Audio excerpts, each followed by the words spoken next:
préparer nos jeunes au passage à la vie adulte. C'est un programme de garçons et filles, 16 à 19 ans. C'est un programme de 3 ans. Et avec eux, on les accompagne dans 3 volets qui s'appellent le volet autonomie, axe résidentiel, le volet réseau social soutien et le volet socio-professionnel. Fait qu'à travers notre programme, la première année, c'est vraiment de tisser le lien. Donc, on les voit de façon hebdomadaire. Que ça a créé toutes sortes de questionnements, puis d'angoisse, puis d'ambiguïté pour les jeunes qui sont déjà assez aux prises avec des problèmes d'anxiété, puis de stress, que ce soit du stress post-traumatique ou sont habités par ça. Donc, on rajoute la situation de la pandémie, du confinement, c'est rien pour aider. Réaliser que aucun projet de vie, proche de sa famille pourrait arriver puis se définir. C'était vraiment, je vais voler de mes propres ailes. Puis ça l'amenait à avoir des comportements agressifs, violents même à l'égard du personnel puis des autres jeunes. Fait qu'on on a dû, on m'a interpellé là, pour tenter de trouver une ressource communautaire, mais la réalité des ressources communautaires était qu'eux, ils ne prenaient pas d'admission compte tenu justement de la pandémie. Puis finalement, j'ai eu une belle collaboration en partenariat avec la ressource En Marche. Cette jeune fille-là, elle a rétabli le lien avec sa mère. Elle était en bas âge, placée rapidement, distancée de la famille, du noyau familial, et elle a repris contact aussi avec sa famille. C'est elle qui a décidé d'appeler sa mère à la fête des mères.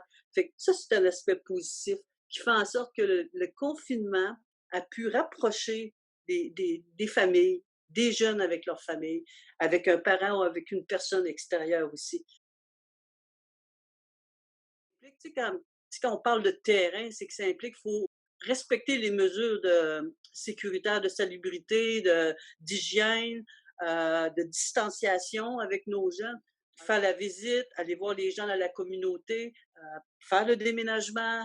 C'est remplir un camion, c'est vider un camion, c'est être en compagnie du garçon, du jeune, le sécuriser, l'intégrer, l'accompagner dans sa acclimatation d'un nouveau milieu de vie.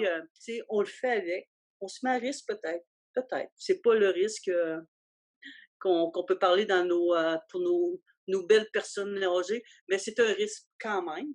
Mais on le fait avec amour. Puis de faire un bon équilibre entre, OK, on reste un centre de réadaptation, mais en même temps, faut occuper ces jeunes-là de façon agréable parce que c'est pas facile pour eux autres d'être coupés de l'extérieur, d'être coupés de leur famille.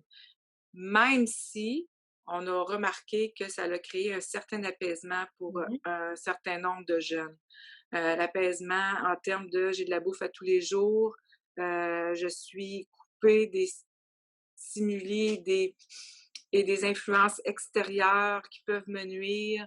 Il n'y a pas eu vraiment plus de fugues, pas plus de consommation, pas plus de cyberdépendance. Ils sont moins confrontés à leurs limites, que ce soit au scolaire, par rapport à leur image, par rapport à la dépendance, à l'influence des pairs, exposés aux difficultés interpersonnelles vécues dans la famille.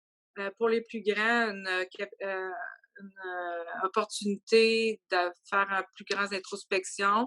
Puis pour les jeunes, c'était un appel plus au calme, plus à la créativité. Ça a permis aussi d'établir de créer de plus belles relations, plus approfondies avec les jeunes qui sortaient plus souvent. Il y a eu des unités qui ont été confinées, que les jeunes ils ont dû être déplacés dans des unités de confinement. Puis, toute cette anxiété-là, mais tu mets plus de place aux exigences, au contrôle.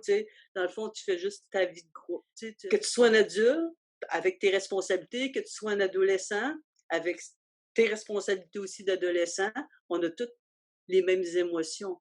Puis on peut les partager. Moi, c'est ce que je me fais un plaisir de faire avec mes jeunes, ce qui fait que on met des mots.